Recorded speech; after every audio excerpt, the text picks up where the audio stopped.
Over on Jaguar 7, a new baseball video is out. In this video, we talk about a broadcasting controversy involving ESPN in 1990 illegally televising a no-hitter. Click the card in the upper right corner to watch. And now, on with our feature presentation. I want you to imagine this scenario. Suppose you're a fan of a really bad football team, and I truly mean a bad football team. The season isn't even a month old, and you're already looking toward the draft and next season. The team looks inept on so many levels, and at times, almost looks as though they're playing a completely different sport. It's that bad. The games are meaningless, the quality of the play is terrible, and even though you have season tickets, it's a massive waste of money, because you're just spending a ton of money and time and energy to go watch a team that has nothing to play for, and is terrible, and is bringing you sadness and anger, and no positive emotions whatsoever. What if you could get a refund? What if your team was so bad that you could get a refund on your tickets, no questions asked? I'm not talking about selling them and making the effort to find a willing buyer. I mean just dropping them back off and getting your money back right then and there. The premise behind this seems kind of ridiculous. Most products and services come with a refund promise, where if you don't like the product, you can return it and get your money back. You buy a product as a gift for someone, but it turns out they had that product already, get your money back. You buy a product and it breaks early on not due to your own negligence or misuse, get your money back. But sports are not like that. You buy a ticket to a game, and you can't exactly get your money back if the game is bad or if they stink. If you could, with all the sporting events I've seen in my lifetime, I would be a millionaire. Which is what makes the promotion that's a part of this video all the more insane, all the more unique, and all the more ridiculous. The team that you've been watching this whole time is the Dallas Cowboys.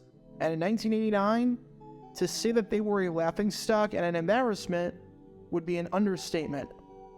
And in 1990, in an effort to boost ticket sales and interest in a team that was not exactly projected to go anywhere, radio station KVIL came up with a promotion, where if you're not happy with the product, you can get your money back. Seriously. This is the story behind what might just be the craziest promotion in the over 60-year history of the Dallas Cowboys franchise. Before I talk about the actual promotion in question, we need some context to understand the radio station running the promo, what the problem was when it came to attendance, and how the Cowboys themselves were doing. The year is 1989, and everyone knows that it's going to be a long rebuilding process down in Dallas. After firing Tom Landry, the only head coach that the Cowboys ever had in franchise history up until that point, they brought in Jimmy Johnson, got a new owner in Jerry Jones, and were determined to tear the team all the way down to the barest of bones, hoping that this extensive rebuild that involved trading away the team's best player in Herschel Walker for a boatload of draft picks would pay off. The good news was that it seemed like the Cowboys had a long-term plan and a long-term vision in mind. The bad news was that at first, it meant that the on-field product was going to be nothing short of painful. If you thought the Cowboys couldn't get a whole lot worse than what they were in 1988, when they went 3-13 and had their worst record since they went winless in 1960, think again, because the 1989 season for the Cowboys was ugly with a capital U. As you could tell from these lowlights, everything on-field wise that could have gone wrong for Dallas in 1989 did, as they went 1-15, becoming the first team in a non-strike shortened season since the 1980 New Orleans Saints, and just the second team since the season expanded to 16 games to win just once. There were some really bad growing pains with rookie quarterback and first overall pick Troy Aikman under center, as he went 0-11 in his 11 starts while throwing 9 touchdowns and 18 interceptions, posting an abysmal touchdown-to-interception ratio of 1-2. They didn't even have the number 1 pick in the draft to look forward to in 1990, so it's not even like there was a benefit to all this losing. since they used a first-round pick in the supplemental draft on Miami quarterback Steve Walsh, who was also struggling as a rookie. The team had no running game to speak of, with Paul Palmer, who you can learn more about by clicking the card in the upper right corner, leading the team with just 446 rushing yards. You would think that the leading rusher on the Cowboys, seeing as there are 28 teams in the NFL, would rank inside the top 28. Palmer ranked 39th, and there were 3 players on the Eagles with more rushing yards than the top guy on the Cowboys. You name any stat in the world, and the 1989 Cowboys were at the bottom or near the bottom of it, which is no surprise when you go 1-15. They had the worst offense in football, averaging just 12.8 points per game. For some perspective on how bad that is, and how bad their 204 total points was, if the San Francisco 49ers just decided to take the first 3 months of the season off, and they got shut out in every single game in September, October, and November, they still would have finished the regular season and postseason with more total points than the Cowboys. They were second from the bottom in passing yards, only ahead of the Pittsburgh Steelers. They were second from the bottom in total yards, only ahead of the Steelers, who somehow made the playoffs despite their offense being downright offensive to watch. They were second from the bottom in rushing touchdowns, only ahead of the Seattle Seahawks. They had the 4th most turnovers, while also being dead last in the league in forcing turnovers themselves, only having 3 out of 16 games where they forced multiple turnovers. Combine that with a bottom 5 defense in points allowed, a defense that forced fewer interceptions than any team in football, and an offense that threw the 4th most picks in football, and just about everything about the Cowboys in 1989 was an affront on the eyes. And unsurprisingly, no one showed up to watch this team play.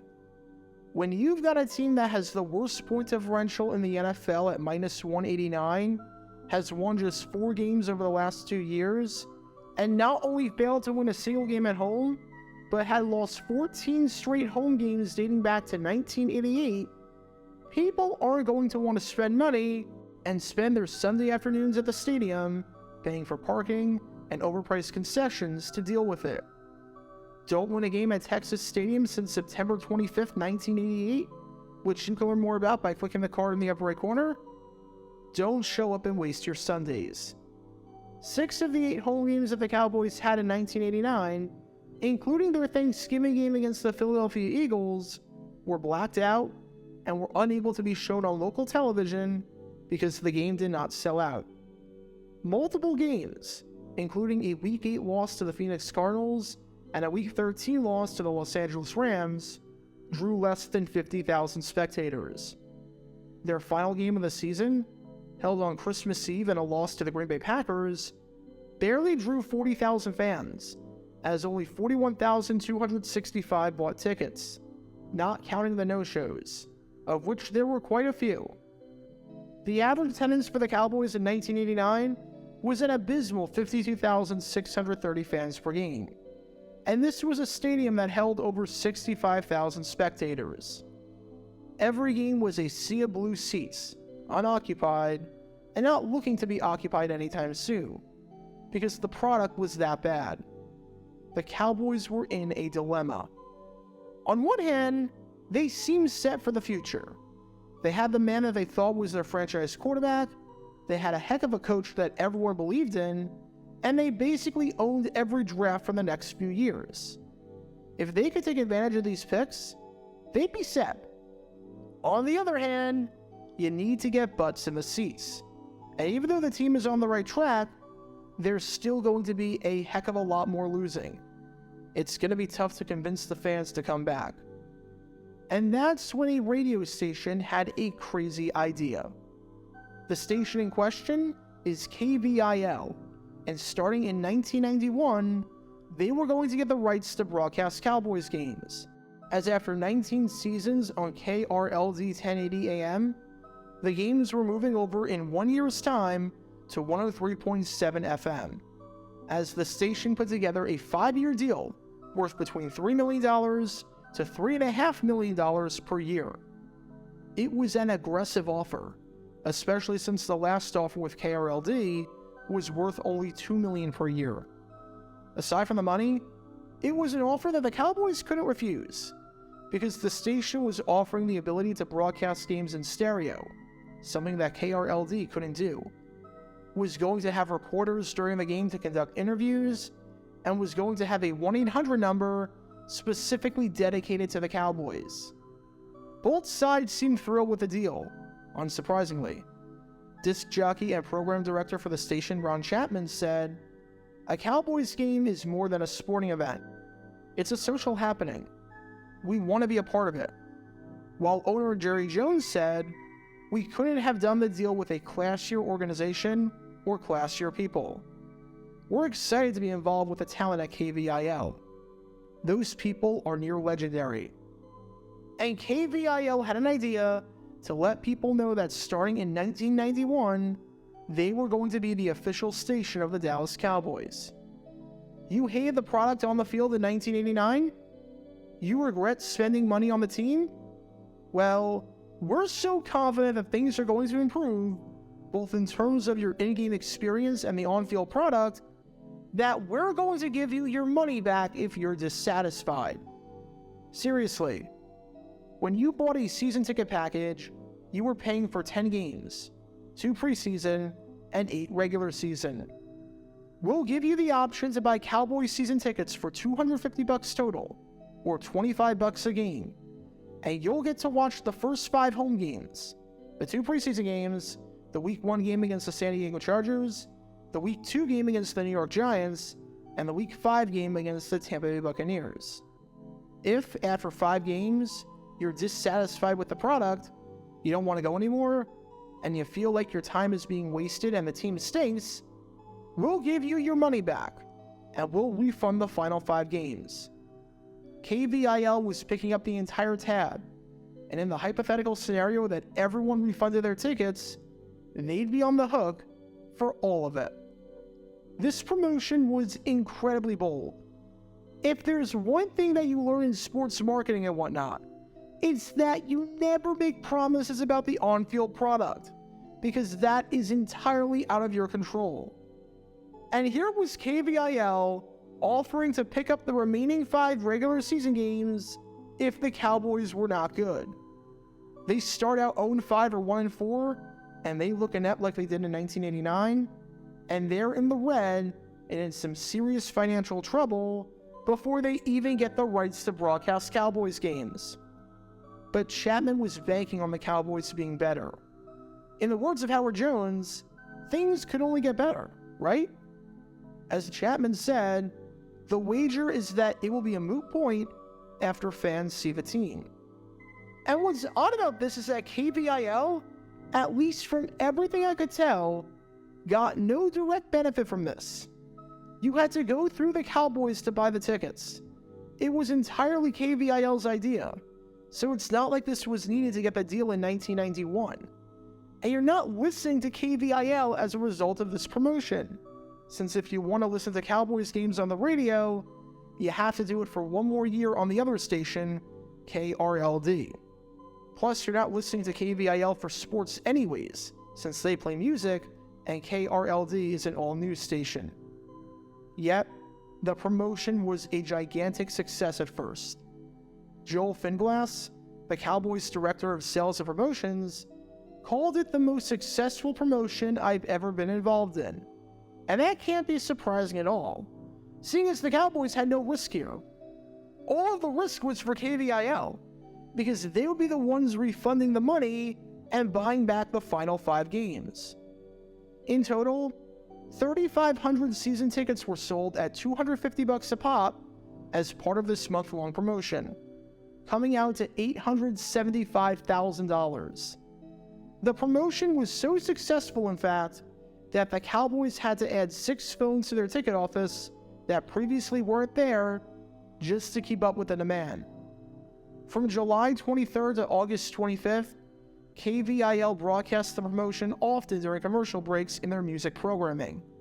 And each time they did that, roughly 30 to 50 people called the Cowboys box office, with some fans even buying up to 20 season tickets.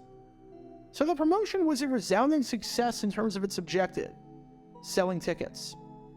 But it was a giant gamble for KVIL, because they could potentially be on the hook to pay the Cowboys on top of the over $3.5 million per year they're paying them for the rights to broadcast the games, and the hundreds of thousands it's taking them to get set up for this operation in 1991, over $437,500 in ticket refunds, of which they're not seeing a penny. Which raises the question, of the 3,500 people who participated in the promotion through KVIL, when October 8th rolled around, as in the first day that you could get the refund on the final 5 home games, how many people took KVIL up on their offer? How many people refunded their tickets? 0. Seriously. Not a single one. Because as it turns out, the Cowboys were looking pretty good. This insane gamble paid off, as not a single person asked for a refund. All 3,500 fans who bought these contingency season tickets kept their tickets and decided to stick it out for the final 5 games, because these Cowboys actually looked alright. Ron Chapman was thrilled about this, and understandably so, that his station was on the hook for nothing, and this worked out, saying, "We rolled a big set of dice. We were out on a limb, but I didn't think it was going to get chopped off. We really believed, and I think we are being borne out, that the Cowboys would become something." And he was right. The Cowboys were 2-3, with those 2 wins coming at home, and considering the fact that the group was young and improving, and the fact that the playoffs expanded to 6 teams in each conference, with the NFC looking relatively weak in terms of the wild cards, the Cowboys actually had a ton to play for. They were in the playoff hunt all the way until the final day of the season. And Chapman had a genius insight as for why this promotion worked, aside from the fact that the team was starting to win games and was in the playoff hunt. To get the refund and return the tickets gives you $125. Now, don't get me wrong, that's a fair amount of money, and comes out to around $282 today. But even if you don't want to go to the games, the $125 might not go as far as giving the tickets to close ones. Plus, if you're willing to drop money on season tickets, you've got some disposable income where $125 won't hurt you. As Chapman said, to someone like that, there's something more important than the money. The ego comes into play. Do I want to give these to some employees and be a hero? Or do I want to give these to my brother-in-law? In other words, sure, you might not get the $125 back, but you might have more favors done for you at work, or build better relationships with your friends and family who might treat you to something special or a fancy dinner out as a result.